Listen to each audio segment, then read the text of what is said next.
வணக்கம் மக்களே, நாம இந்த ஆரோக்கியமான பதிவில் ஊற வைத்த பாதாம் பருப்பில் நிறைந்துள்ள மருத்துவமைகளை பற்றி நம்ம விளக்கமாக பார்க்க போகிறோம்.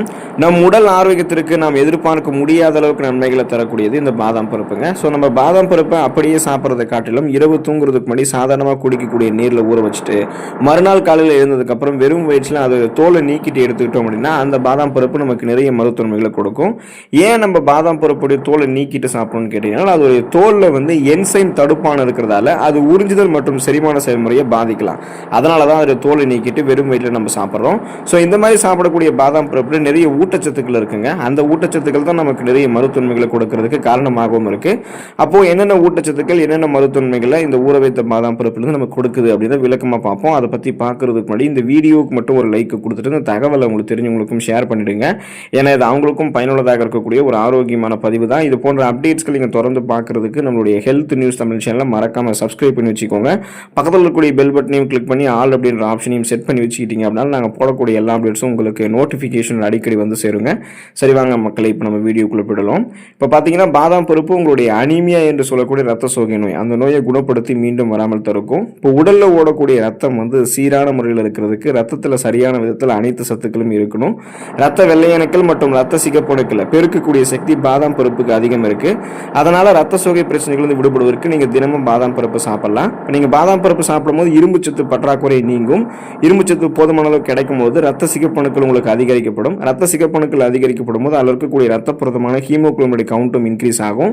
ஹீமோகுளோபின் உடல் உறுப்புகள் அனைத்து பாகங்களுக்கும் ஆக்சிஜன் வந்து சப்ளை பண்ணும். ஸோ இதனால நமக்கு அந்த அனிமியாவுக்கான அறிகுறிகளான மயக்கம், தலைவலி, உடல் பலவீனம் அடைவது, உடல் சோர்வடைவது, கடுமையாக உடல் வலி ஏற்படுவது, கவனமின்மை, குமட்டல், வாந்தி, இந்த மாதிரி பிரச்சனை இருக்காது. இதெல்லாம் எப்போ ஏற்படும்னா இரும்புச்சத்து குறைஞ்சி ரெட் பிளட் செல்ஸ் வந்து உங்களுக்கு குறைஞ்சி ஹீமோகுளோபின் கவுண்ட் குறைஞ்சி போகும்போது ஆக்சிஜன் சப்ளை ஒழுங்காக நடக்கலனா தான் இந்த ரத்த சோகை உங்களுக்கு ஏற்படும். ஸோ அதை நீங்கள் கியூர் பண்ணணும் அப்படின்னா நீங்கள் பாதாம் பருப்பு எடுத்துக்கொள்ளுங்கள். சருமம் பொலிவு பெறுவதற்கு நீங்கள் பாதாம் பருப்பு எடுத்துக்கொள்ளலாங்க. நமது உடலை வந்து வெளிப்புற சூழலிலிருந்து பாதுகாக்கக்கூடிய கவசமாக நம்மளுடைய மேற்புற தோல் வந்து செயலாற்றுது அப்படின்றது நமக்கே தெரியும். ஸோ பாதாம் பருப்புகளில் தோலுக்கு நெகிழ்வுத்தன்மை தரக்கூடிய, புத்துணர்ச்சி தரக்கூடிய ரசாயனங்கள்லாம் அதிக அளவில் இருக்குங்க. அதனால் நீங்கள் பாதாம் பருப்பு எடுத்துக்கிட்டீங்கன்னா தோலுக்கு அதிக பளபளப்பு கிடைக்குங்க. அதே போல் உள்ளிருந்து உங்களுடைய சருமம் வந்து அழகாக்கப்படும். சருமத்தில் இருக்கக்கூடிய டெட் செல்ஸ், அந்த இறந்த செல்கள், அழுக்குகள், கழிவுகள், கிருமிகள் அத்தனையும் வெளியேற்றப்பட்டு முகப்பொருட்கள், கண் கருவளையங்கள், கரும்புள்ளிகள், வயதான சுருங்கிய தோலமைப்பு என எதுவுமே உங்களுக்கு வந்து இருக்காது. சருமம் உங்களுக்கு வந்து பொலிவாக இருக்கிறதுக்கெல்லாம் நீங்கள் பாதாம் பருப்பு உங்களுடைய உணவுகளை வந்து எடுத்துக்கொள்ளலாம். உடலுக்கு வலு சேர்க்கக்கூடியது பாதாம் பருப்பு. பாதாம் பருப்பில் அதிக அளவு புரதம் மற்றும் விட்டமின் சத்துக்கள் வந்து நிறைந்து காணப்படுது. இந்த பாதாம் பருப்பை அதிக அளவு உண்பவர்களுக்கு உடலில் இருக்கக்கூடிய எலும்புகள், நரம்புகள், தசைகள் வலுப்பெற்று உடலுக்கு அதிக அளவு எனர்ஜி, அந்த ஆற்றலை வந்து பாதாம் பருப்பு கொடுக்குங்க. ஸோ உங்களுடைய உடம்பு ரொம்ப ரொம்ப ஸ்ட்ராங் பண்ணிக்கணும், நரம்புகள், எலும்புகள், தசைகள் எல்லாத்தையுமே வலுப்பெற வைத்துக்கொண்டு ஒட்டுமொத்தமாகவே உங்களுடைய உடலை வலுப்பெற வைத்துக் கொள்ளணும் அப்படின்னா தொடர்ந்து பாதாம் பருப்பு நீங்கள் எடுத்துக்கொண்டு ஸ்ட்ராங்காக இருக்கலாம். இதயம் ஆரோக்கியமாக இருக்கிறதுக்கு நீங்கள் பாதாம் பருப்பு எடுத்துக்கொள்ளலாம். கொழுப்பு சத்து என்று சொல்லக்கூடிய ஃபேட் நிறைந்திருக்கக்கூடிய உணவுகளை அதிகம் உண்பவர்களுக்கெல்லாம் இதயம் சம்பந்தமான நோய்கள் வந்து அதிகம் ஏற்படும். இப்போ நீங்கள் அந்த மாதிரி உணவுகள்லாம் கம்மியாக எடுத்துக்கிறது அல்லது அந்த மாதிரி உணவுகளை எடுத்துக்காமல் இருக்கிறது தான் உங்களுக்கு நல்லது. இப்போ பாதாம் பருப்புகளில் உடலுக்கு தீங்கு விளைவிக்கக்கூடிய கெட்ட கொழுப்பு சத்துக்கள் எதுவுமே கிடையாதுங்க. பாதாம் பருப்பில் இருக்கிறது எல்லாமே நல்ல கொழுப்புகள் தான். ஸோ இதை நீங்கள் அதிக அளவு எடுத்துக்கிட்டிங்கன்னா இதய நோய்கள் ஏற்படக்கூடிய வாய்ப்புகள் உங்களுக்கு வந்து குறைவாக தான் இருக்கும். எப்படின்னு பார்த்தீங்கன்னா, இதயம் ஆரோக்கியமாக இருக்கிறதுக்கு நல்ல கொழுப்பு மட்டும்தான் நமக்கு வேணும், கெட்ட கொழுப்பு தேவையில்லை. ஸோ அப்போ பார்த்தீங்க அப்படின்னா இதயத்திற்கு தேவையில்லாத அந்த கெட்ட கொழுப்பு நமக்கு நீக்கிறதுக்கு, இதயத்திற்கு வேண்டிய நல்ல கொழுப்பு மட்டும் கொடுக்கிறதுக்கு பாதாம் பருப்பு ஹெல்ப் பண்ணும். ஸோ நம்மளோட ரத்த நாளங்களில் படிந்திருக்கக்கூடிய கெட்ட கொழுப்புகளை குறைய வச்சு இதயத்திற்கு வேண்டிய ரத்த ஓட்டத்தை சீரான அளவில் போதுமான அளவுக்கு கொண்டு சேர்க்கிறதுக்கு பாதாம் பருப்பு ஹெல்ப் பண்ணுறதால இதயத்துக்கு வேண்டிய ரத்த ஓட்டம் போதுமான அளவு கிடைக்கிறதால மாரடைப்பு, பக்கவாதம், இதய தமனிகளில் வீக்கம் ஏற்படுதல், இதய தசைகள் வலுவிழுந்து போகுதல் போன்ற பக்க விளைவுகள் எதுவும் ஏற்படாது. இதயம் பன்மடங்கு பலம் பெறும், இதய துடிப்பு சீராக இருக்கும். இதயத்துக்கு நல்ல கொழுப்பு தான் பாதாம் பருப்பு கொடுத்து கெட்ட கொழுப்பு நமக்கு நீக்கிடும். மலச்சிக்கல் பிரச்சனைகள் வந்து விடுபடுவதற்கு நீங்க பாதாம் பருப்பு எடுத்துக்கொள்ளலாம். உடல் நலத்திற்கு தீங்கு விளைவிக்கக்கூடிய உணவுகளையும், ஃபைபர் என்று சொல்லக்கூடிய நார் சத்து குறைவாக இருக்கக்கூடிய உணவுகளையும் அதிகம் உண்ணும் போது மலச்சிக்கல் போன்ற பிரச்சனைகள் நமக்கு வந்து ஏற்படுங்க. குறிப்பாக இந்த பானிபூரி, மசாலா உணவுகள் இதெல்லாமே உடலுக்கு வந்து மோசமானதுங்க. பாதாம் பருப்புகளில் உணவை செரிக்க வைக்கக்கூடிய வேதிப்பொருட்கள் அதிகம் இருக்கு. இதை அதிகம் உண்பவர்களுக்கு குடல் சார்ந்த அத்தனை குறைபாடுகளுமே நீங்கி போயிடும். எனவே மலச்சிக்கல் பிரச்சனை இருக்கிறவங்களாம் தினமும் 5 to 8 ஊற வைத்த பாதாம் பருப்புகளை தோலை நீக்கிட்டு நீங்க எடுத்துக்கலாம். ஸோ இல்லைன்னா உங்களுக்கு உங்களுக்கு போதுமான அளவுக்கு எந்த அளவுக்கு உங்களுக்கு வேணும் அப்படின்றத ஒரு கைப்பிடி அளவுக்கு எடுத்துக்கிறதோ அல்லது 10லிருந்து 12 பாதாம் பருப்பு எடுத்துக்கிறது அப்படின்றது அளவுகள் வந்து உங்களுடைய உடலமைப்பை பொறுத்து மாறுங்க. ஸோ உங்களுக்கு தான் அது வந்து தெரியும். ஆனால் நீங்கள் 5லிருந்து 8 ஊற வைத்த பாதாம் பருப்புகளை கொஞ்சம் குறைந்த அளவுக்கு இதை இந்த அளவுலாவது நீங்கள் எடுத்துக்கிட்டீங்கன்னா மலச்சிக்கல் பிரச்சனை வந்து நீங்கள் விடுபட்டு விடலாம். சீரற்ற குடல் இயக்கம், கடுமையான மலச்சிக்கல், வயிற்று வலி, வாயு பிரச்சனை என எதுவுமே இருக்காது. ஒட்டுமொத்த செரிமான மண்டலமே உங்களுக்கு வந்து ஆரோக்கியமாக இருக்கும் நீங்கள் பாதாம் பருப்பை சாப்பிட்டீங்க அப்படின்னா. கொலஸ்ட்ரால் பிரச்சனை வந்து உங்களுக்கு வந்து குறையுங்க. ஸோ நீங்கள் பாதாம் பருப்பு எடுத்துக்கொள்ளும் போது அந்த கொலஸ்ட்ராலை குறைய வச்சுக்கலாம். தினமும் நீங்கள் 5 பாதாம் பருப்பு சாப்பிடும்போது கிடைக்கக்கூடிய முதல் பயன் என்னன்னு பார்த்தீங்கன்னா உங்களுடைய கொலஸ்ட்ரால் வந்து குறையிறது தான். குறிப்பாக ரத்த நாளங்களில் படிந்திருக்கக்கூடிய கெட்ட கொலஸ்ட்ரால்களை இது குறைய வைக்கும். மேலும் உடல் பருமனையுமே கூடாமல் இந்த பாதாம் பருப்பு பார்த்துக் கொள்ளுங்க.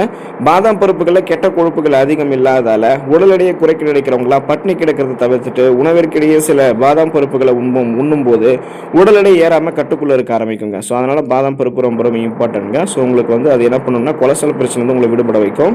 வெயிட் எல்லாம் உங்களுக்கு லாஸ் பண்ணுறதுக்கு ஹெல்ப் பண்ணும். தேவையில்லாமல் வெயிட் அதிகமாக இருக்கிறதாலுமே கண்ட்ரோல் பண்ணி வெயிட் லாஸ் நீங்கள் பண்ணிக்கலாம். பசியை கட்டுப்படுத்தி வெயிட் லாஸ் பண்ணுறதுக்கு பாதாம் பருப்பு உதவிகரமாக உங்களுக்கு இருக்கும். முக சுருக்கங்களை போக்கக்கூடியது பாதாம் பருப்பு. நீண்ட நாட்கள் இளமையாக இருக்க வேண்டும் அப்படின்றது நம்முடைய பலரினுடைய ஆசையாக இருக்கும். ஆனால் நம்மளுடைய முகத்தில் இருக்கக்கூடிய சுருக்கங்கள் அந்த ஆசையை நடக்க விடாது. இனி நம்மளுடைய முகத்தில் இருக்கக்கூடிய சுருக்கங்களை போக்குறதுக்கு 5 பாதாம் பருப்புகளே போதுங்க. ஸோ இது என்ன பண்ணும் அப்படின்னா நம்மளுடைய சருமத்தில் இருக்கக்கூடிய சுருக்கங்களை மறைய வைக்கும். பாதாம் எண்ணெய் கொண்டு தினமும் இரவுல சருமத்தை மசாஜ் பண்ணிட்டு வந்தோம் அப்படின்னா உடல்ல ரத்த ஓட்டத்தினுடைய அளவு அதிகரித்து சருமம் ஆரோக்கியமாகவும் பொலிவாகவும் நமக்கு வந்து இருக்குங்க. நம்ம வந்து பாதாம் பருப்பை எடுத்துக்கிட்டாலுமே சருமம் நமக்கு வந்து பொலிவாக தான் இருக்கும். அந்த முக சுருக்கங்கள் எதுவும் இருக்காது. சுருக்கமான சருமம் இல்லாமல் நம்ம நலமோடு இருக்கலாம். மூளையை பலப்படுத்தக்கூடியது பாதாம் பருப்புங்க. வயசானதுக்கு அப்புறம் வரக்கூடிய பார்க்கின்சன், அல்சைமர் போன்ற ஞாபக மறதி நோயை ஏற்படாமல் தவிர்க்கிறதுல பாதாம் பருப்பு பெரும் பங்கு வகிக்குது அப்படின்றதால அதை இளம் வயதிலிருந்தே சாப்பிட்டு நம்ம பழகணுங்க. முறையாக பாதாம் பருப்பு சாப்பிடக்கூடிய பிள்ளைகளினுடைய மூளையானது எப்போதுமே சுறுசுறுப்பாக இருக்கும்.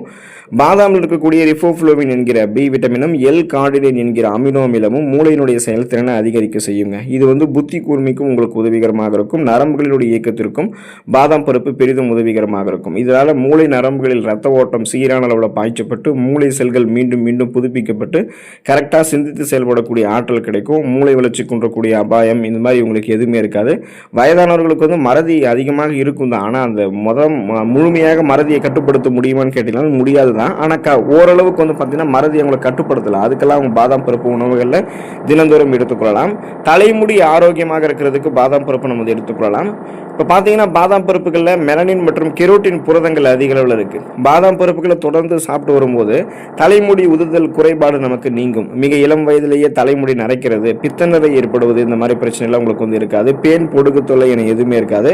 பாதாம் பருப்புகள் நீங்கள் எடுத்துக்கிட்டீங்கன்னா அடர்த்தியாக வளரக்கூடிய கருகருவென்று வளரக்கூடிய கூந்தல் அமைப்பை பெறலாம். தலைமுடி சார்ந்த பிரச்சனைகள் உங்களுக்கு வந்து எதுவுமே இருக்காதுங்க. ஸோ இந்த அளவுக்கு நீங்கள் நலம் பெறணும் அப்படின்னா தொடர்ந்து பாதாம் பருப்புகள் உங்களுடைய உணவுகளை நீங்கள் எடுத்துக்கொள்ள வேண்டியது அவசியமாக இருக்குது.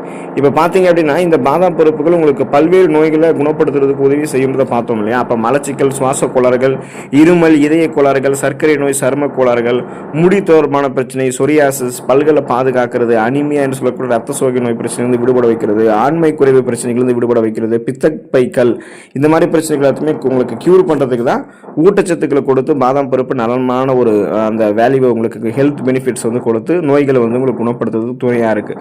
ஸோ பாதாம் பருப்பு எடுத்துக்கொண்டு ஆரோக்கியமாக இருக்க பழகுங்க. அடுத்த ஆரோக்கியமான பதிவில் மறக்காமல் சந்திப்போம். நன்றி மக்களே.